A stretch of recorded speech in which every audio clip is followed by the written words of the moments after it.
प्यारे बच्चों नमस्कार। कैसे हैं आप लोग? उम्मीद करते हैं कि बहुत अच्छे से होंगे और अपने पढ़ाई को एकदम अच्छे तरीका से कर रहे होंगे। आज का ये 5 मिनट का वीडियो आपको मतलब कि आपकी जिंदगी का बहुत बड़ी वीडियो होने वाली है, तो आप लोग इस वीडियो को बिल्कुल मिस ना करें और इस वीडियो को एकदम पूरा देखें। इस वीडियो में वो मतलब इतना महत्वपूर्ण इंपॉर्टेंट बातें बताया गया है जो आप कभी सोच भी नहीं सकते हैं। तो देखिए इसमें हम लोग क्या समझेंगे, इसमें आज के वीडियो में आप लोगों को हम क्या बताने वाले हैं। आज के वीडियो में हम ये बताने वाले हैं कि बिहार बोर्ड परीक्षा 2025 में हम लोग कॉपी कैसे लिखे। हाँ बाबू, बिल्कुल आप लोगों ने सही सुना कि बिहार बोर्ड के परीक्षा 2025 में हम लोग कॉपी किस प्रकार से लिखेंगे तो हम लोगों का अधिक से अधिक अंक प्राप्त होगा, है कि नहीं। कैसे लिखेंगे कि पूरा नंबर मिलेगा, अधिक अंक मिलेगा, जितना नंबर का सवाल होगा उतना नंबर हम लोगों को मिलेगा। ये हम नहीं कह रहे हैं बाबू, ये कॉपी जांच करने वालों ने, जो कॉपी जांच करते हैं सर, उन सर से मतलब कॉपी जांच करने वाले सर से हम जाकर के खुद बात किए हैं कि सर हमारे बच्चे किस प्रकार से बोर्ड एग्जाम में कॉपी लिखें कि उनको एकदम नंबर पूरा का पूरा एकदम कंफर्म नंबर मिलेगा। तो सर ने बहुत ऐसा बात बताई, ठीक है बाबू। तो आप लोग एक एक बात को एकदम बढ़िया तरीका से समझिएगा, समझे। देखिए सबसे पहले हम लोग ने बात की है सर से, है कि नहीं, कि बिहार बोर्ड मैट्रिक परीक्षा यानी कि बिहार बोर्ड मैट्रिक परीक्षा यानी कि परीक्षा में लिखने का सबसे मस्त तरीका, यानी कि हम लोग परीक्षा में कॉपी लिखने का सबसे मस्त तरीका जो आपको अधिक नंबर दिला सके। तो जितना मार्क्स का सवाल होगा उतना अंक हम लोगों को मिलेगा, ठीक है बाबू। तो इस परीक्षा के लिए महत्वपूर्ण टॉपिक आप लोगों को हम बता रहे हैं, आप लोग एक एक टॉपिक को एकदम बेहतरीन तरीका से समझिएगा, ठीक है। सर है कि आपको दो रंग का पेन आप लोगों को क्लास यानी कि जब एग्जाम देने के लिए जाएं तो सबसे पहले आपको 2 रंग का कलम साथ में लेकर जाना है। आप लोगों को कितने रंग का कलम साथ में लेके जाना है बाबू? 2 रंग का कलम साथ में लेके जाना है। एक कलम आपको ब्लू होना चाहिए और एक कलम कैसा होना चाहिए? ब्लैक होना चाहिए, ठीक है। 2 पेन लेके जाना है और आपको यह भी कोशिश करना है कि जब परीक्षा देने के लिए जाएं तो नया कलम यानी कि न्यू कलम लेके ना जाएं, यानी कोशिश करें कि पुराना ही कलम लेकर जाएं जो अच्छा से चलता हो। ऐसे कि पुराना पेन जब लेके जाएंगे ना तो पेन चला हुआ रहेगा, खुला हुआ पेन रहेगा, ठीक है कि एकदम साफ साफ उगेगा, अच्छा चलता है चला हुआ पेन। तो आप लोग कोशिश करें कि जब परीक्षा देने के लिए जाएं तो साथ में 2 पेन लेके जाएंगे, एक ब्लू पेन लेके जाएंगे और एक काला पेन लेके जाएंगे, ठीक है। और वैसा पेन लेके जाएंगे जो चला हुआ पेन हो, मतलब जिसका यूज हुआ हो, ठीक है बाबू। चलिए उसके बाद में देखिए ये सर बताए थे, देखिए दूसरा नंबर बात क्या बताए थे सर कहते कि सबसे पहले अगर आप जहां बैठते हैं, आपका जो स्थान है, जो आपका सीट है, आप जिस स्थान पे बैठते हैं उस जगह को अच्छी तरह से देख ले, मतलब उस जगह को एकदम बढ़िया तरीका से देख ले।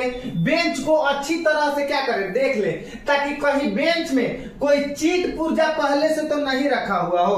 क्या होता है, मान लीजिए किसी बच्चे का फर्स्ट सीटिंग में एग्जाम है, किसी बच्चे का फर्स्ट सीटिंग में परीक्षा है, तो क्या करता है कि चीट पुर्जा जो होता है वो बेंचे में डाल देता है। तो अगर आपका सेकंड सीटिंग में परीक्षा है तो आप क्या करेंगे, जब बेंच पे जाएं तो देखें बेंच पे कि बेंच पे किसी प्रकार का अंदर बाहर चारों तरफ से देख लें बढ़िया तरीका से कि उसमें कोई चीट पुर्जा तो नहीं रखा गया है, और नहीं तो वो बच्चा रख के जाएगा, आप फंस जाएंगे आप, ठीक है कि नहीं। चीट पुर्जा तो पहले से नहीं रखा हुआ है, नहीं तो आपको दिक्कत हो सकता है। जी बिल्कुल, आप लोग जब भी एग्जाम देने जाएं तो ये सब चीज को प्रवेश करने के बाद में बात नंबर कितना 2 को आप लोग ध्यान में रखें, बिल्कुल बढ़िया तरीका से, समझे।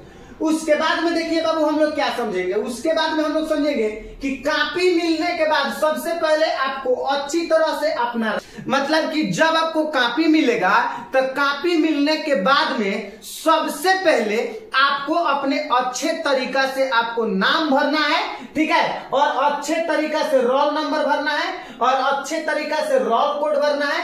मतलब कि टोटल जानकारी को OMR सीट में, है कि नहीं, यानी कि कॉपी में ध्यान से भरें, बिल्कुल भी गलत नहीं होना चाहिए। मतलब जब आपको कॉपी मिलेगा तो वो मार्कशीट में कॉपी में अपने रोल नंबर, रोल कोड, नाम, ये जितने भी चीजें हैं इसको आप लोग एकदम ध्यान से भरें, एकदम बिल्कुल गलत नहीं होना चाहिए। उसके बाद में हम लोग क्या ध्यान देंगे कि क्वेश्चन मिलने के बाद सबसे पहले पूरे प्रश्न को ध्यान से देख लेना चाहिए और पढ़ लेना चाहिए। जी बिल्कुल, बिहार बोर्ड की तरफ से आपको एक्स्ट्रा 15 मिनट का समय दिया जाता है। एक्स्ट्रा कितने मिनट का? 15 मिनट का समय दिया जाता है। किस लिए? क्वेश्चन पढ़ने के लिए।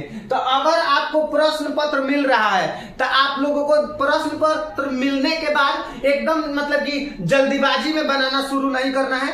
सबसे पहले आपको पूरे क्वेश्चन को ध्यान पूर्वक आराम से क्या कर लेना है? पढ़ लेना है, समझ लेना है, तो एक बार बढ़िया से पढ़ लेना है, समझे? चलिए उसके बाद में हम लोगों को क्या करना है, ठीक है, नेक्स्ट में हम लोगों को क्या करना है, देखिए जिस क्वेश्चन का आंसर आप कंफर्म जानते हैं सबसे पहले उसी को वो मार्कशीट में रंगे।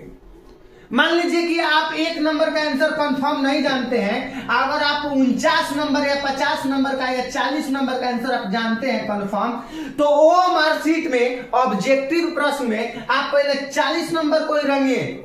बहुत सारे बच्चे क्या करते हैं कि सीरियल बाय सीरियल के चक्कर में पड़ जाते हैं कि हम 1 नंबर बनाए तो 2 नंबर बनाएंगे तो 3 नंबर बनाएंगे तो 4 नंबर बनाएंगे। सीरियल के चक्कर में मत पड़े।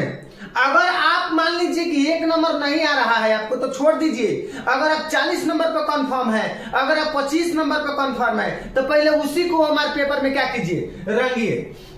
गलती अगर हो जाता है वो हमारे पेपर में तो बिल्कुल भी सुधार करने की कोशिश ना करें। अगर ऑब्जेक्टिव रंगते वक्त अगर गलत हो जाता है, मान लीजिए कि 1 नंबर का बी होगा, अगर आप सी पे लगा दिए हैं तो इसको बिल्कुल भी आप सुधार करने के चक्कर में ना लगे। एकदम थोड़ा सा भी आपको सुधार नहीं करना है, ठीक है कि नहीं? सीरियल नंबर या लगातार के चक्कर में भी बिल्कुल ना पड़े। आप लोगों को बता दिए, आपको ना सीरियल नंबर के चक्कर में पढ़ना है और ना ही आपको लगातार के चक्कर में पढ़ना है। आपको जो प्रश्न आ रहा है उसी को पहले वो हमारे पेपर में आप एकदम ध्यान पूर्वक रंगिए। इस चीज को आप लोगों को ध्यान में रखना है, समझे? चलिए उसके बाद में हमको ध्यान में क्या रखना है कि 100 में से 50 और 80 में से 40, यानी कि 100 में से 50 कितना बाबू? यानी कि 100 में से 50 और क्या बता दीजिए बाबू? 80 में से कितना? 40। प्रश्न का ही उत्तर दे। देखिए ध्यान से समझिए। बहुत सारा बच्चा क्या करता है कि अगर आपको 100 नंबर में 50 नंबर का ऑब्जेक्टिव बनाना है तो बच्चा क्या करता है कि 60 को बना देता है कि नहीं, कि चलो इतना गलती होगा तो इतना नंबर मिल जाएगा ना। ऐसा नहीं होता है, आप लोग समझिए, ऐसा नहीं होता है। अगर आपको 100 में 50 और 80 में से 40 प्रश्न का ही आप लोगों को उत्तर देना है। ज्यादा का जवाब देने से कोई फायदा नहीं है। अगर आप ज्यादा का जवाब देंगे तो कोई फायदा आपको नहीं होगा, जहां तक आपका समय का ही नुकसान होगा। अगर आप चाहते हैं कि हम ज्यादा प्रश्न का उत्तर दे दें तो इससे हमको फायदा होगा, तो बिल्कुल नहीं होगा। आप लोग इतना दिमाग में बैठा लीजिएगा, आपका समय का ही नुकसान होगा, समझे? इस चीज को आप लोगों को बिल्कुल ध्यान में रखना है। चलिए उसके बाद में देखिए क्या कह रहा है, ध्यान से समझिए। नेक्स्ट अब हम बात करेंगे कॉपी में सब्जेक्टिव क्वेश्चन कैसे लिखें। हम ऑब्जेक्टिव के बारे में बातचीत कर लिए बाबू। अब हम बात करेंगे कि हमको कॉपी मिलता है तो उस कॉपी में हम लोग सब्जेक्टिव प्रश्न को कैसे लिखें, हम लोग सब्जेक्टिव प्रश्न को किस प्रकार से लिख सकते हैं। तो ध्यान से सुनिए। देखिए जिस पेज के यानी जिस पेज में नाम लिखना रहता है ना, मान लीजिए कॉपी मिलता है आंसर शीट, उस आंसर शीट के ऊपर वाला पेपर पे नाम लिखना रहता है। आपको हम एग्जांपल के तौर पे बताएंगे, ध्यान दीजिए। मान लीजिए कि ये आपका कॉपी हो गया, ठीक है, ये आपका कॉपी हो गया, तो कॉपी हो गया तो मान लीजिए कि इस पे आपको नाम लिखने के लिए दिया रहेगा, है कि नहीं? यानी कि जिस पेज पे नाम लिखना रहता है, मान लीजिए कि इस पे नाम हम लिखना रहता है, आंसर कॉपी पे नाम लिखना रहता है, उस पेज के दूसरी तरफ भी आप जवाब ना लिखे। मतलब इस पे नाम लिख दिए, अब बहुत सारा बच्चा क्या करता है कि इधर से आंसर लिखना शुरू कर देता है। बिल्कुल ऐसा नहीं करना है, आपको इधर से आंसर नहीं लिखना है, इसको छोड़ दीजिए और आंसर यहां से लिखना प्रारंभ कीजिए, ठीक है? आप लोगों को ये चीज को बिल्कुल ध्यान में रखना है। उस पेज को दोनों तरफ छोड़कर अगले पेज से ही जवाब लिखना शुरू करें। बिल्कुल आपको ये चीज को एकदम कंफर्म और अच्छे तरीके से दिमाग में बैठा लेना है कि जिस पर आपको नाम लिखना पता लिखने के लिए फर्स्ट में दिया है, उसके दूसरी साइड में भी आपको नहीं लिखना है, आपको डायरेक्ट न्यू पेज से लिखना स्टार्ट करना है, ठीक है? नेक्स्ट है कि नहीं? क्या कह रहा है कि सुंदर और स्पष्ट लिखावट। बिल्कुल, ये तो सारे बच्चों को पता है कि अगर हम बोर्ड एग्जाम में सुंदर लिखेंगे और स्पष्ट लिखेंगे तो हमको नंबर टोटल का टोटल नंबर मिलेगा, है कि नहीं? क्या करना है? सुंदर लिखावट का असर हर एक परीक्षक पर पड़ता है। परीक्षक मतलब जो परीक्षा की कॉपी जांच करते हैं उन पे पड़ता है। अगर आप सुंदर और आकर्षक लिखते हैं तो परीक्षक जब देखता है कि नहीं, क्योंकि जिसके साथ लिखा मतलब कि क्योंकि जितने अच्छा लिखावट होगी परीक्षक को उत्तर पढ़ने में और समझने में आसानी होगी। बिल्कुल, अगर आपका लिखावट सुंदर और आकर्षक होगा तो परीक्षक को आपके आंसर पढ़ने में आसानी होगी, है कि नहीं? तो आप जब भी परीक्षा देने जाएं तो उसमें सुंदर और स्पष्ट तरीका से लिखें, एकदम अच्छे तरीका से लिखें, ठीक है? चलिए, उसके बाद में देखिए क्या कह रहा है, ध्यान दीजिएगा। नेक्स्ट क्या कह रहा है? नेक्स्ट में हम लोग समझिएगा। देखिए, एग्जाम में चित्र की भूमिका, परीक्षा में कई बार ऐसे प्रश्न भी आते हैं जिसका उत्तर चित्रों के माध्यम से समझना पड़ता है, बल्कि चित्र ही सबसे महत्वपूर्ण होते हैं। बिल्कुल, बायोलॉजी में, मैथ में परीक्षा में ऐसे प्रश्न आते हैं जिसका उत्तर मतलब चित्र के माध्यम से समझना होता है, मतलब कि चित्र ही उसमें महत्वपूर्ण भूमिका निभाती है, चित्र ही उसमें सब कुछ है, समझे? तो कुछ बच्चे ऐसे होते हैं, है कि नहीं, कि चित्रों का अहमियत नहीं देते हैं और लिखने में ध्यान देने लगते हैं, मतलब चित्र की अहमियत नहीं समझते हैं और उसको लिख कर बताने में ध्यान देने लगते हैं, है कि नहीं?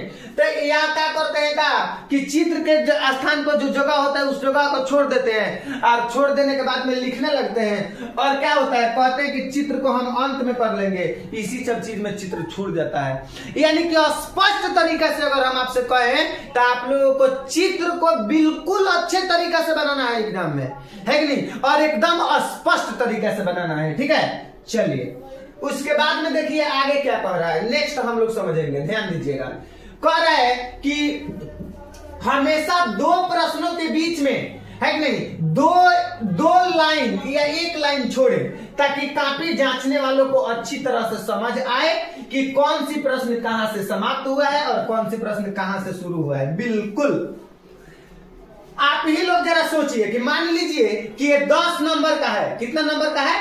10 नंबर का है, तो आपको एक लाइन, है कि नहीं, या 2 लाइन क्या कर देना है, छोड़ देना है और यहां से नेक्स्ट प्रश्न का उत्तर देना है कि नहीं? नेक्स्ट प्रश्न का उत्तर देना है। यानी कि जब भी आप कॉपी लिखें तो कॉपी लिखने के बीच में जब 2 प्रश्न के बीच में, मतलब बीच जो अंतर होता है उसमें 1 और 2 लाइन का गैप दीजिए, और गैप देंगे तो परीक्षक को यानी कि कॉपी जांच करने वालों को स्पष्ट तरीके से समझ में आएगा कि यहाँ पे 10 नंबर के यहाँ से लेके यहाँ तक है, 1 नंबर के यहाँ से लेके यहाँ तक खत्म हुआ है और बीच लाइन में गैप है, यहाँ से नेक्स्ट क्वेश्चन शुरू हुआ है। इस प्रकार से लिखते ना तो यकीन मानिए कि आपका एक भी नंबर एग्जाम में नहीं कटेगा, एकदम बिल्कुल एक मतलब कि टोटल में टोटल अंक मिलेगा, समझे?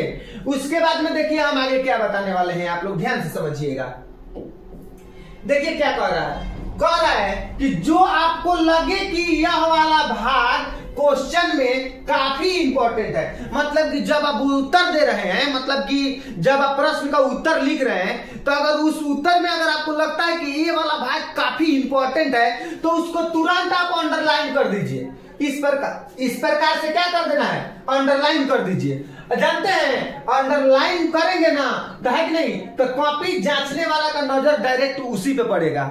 अगर आपको कोई उत्तर में लग रहा है कि एकदम इंपॉर्टेंट बातें हैं तो आप उसको अंडरलाइन कर दीजिए। जब आप अंडरलाइन करेंगे ना तो कॉपी जांच करने वाला का ध्यान जो होता है ऑटोमेटिक एकदम वहीं पे पड़ेगा अंडरलाइन पर, जिससे वो आपको बेहतर अंक देगा, अच्छा अंक आपको मिलेगा, ठीक है? तो आप लोगों को इतना सारे चीजों को तो हम बता चुके हैं कि मतलब कि क्या क्या करना है कि नहीं। अब देखिए 12 नंबर में हम आपको बताएंगे क्या करना है। ज्यादा लंबा चौड़ा आंसर देने का कोशिश ना करें, मतलब आप लोग सोचेंगे कि ज्यादा लंबा चौड़ा आंसर हम लिख देंगे तो हमको ज्यादा नंबर मिलेगा, अधिक नंबर मिलेगा। नहीं, बिल्कुल ऐसा कोई बात नहीं है। आप लोग ज्यादा लंबा चौड़ा आंसर देने की कोशिश ना करें, ठीक है? जितने शब्द में पूछ रहा है उतना ही शब्दों में लिखें, इससे आपको समय में काफी ज्यादा बचत होगी। जी बिल्कुल, आप जितना शब्द में आंसर पूछ रहे हैं उतना ही शब्द में आंसर दीजिए। ज्यादा लंबा चौड़ा आंसर दीजिएगा तो इसमें आपका ही लॉस है, आपका समय का इसमें बचत होगा, ठीक है? चलिए उसके बाद में देखिए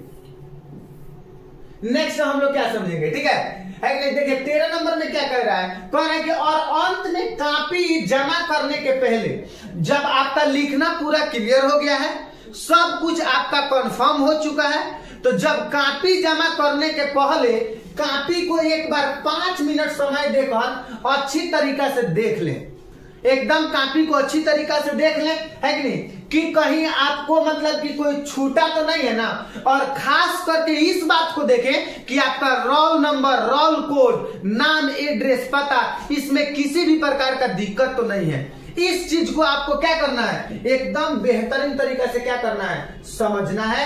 क्योंकि आपको एक एक पॉइंट काफी इंपॉर्टेंट तरीका से समझ में आया होगा।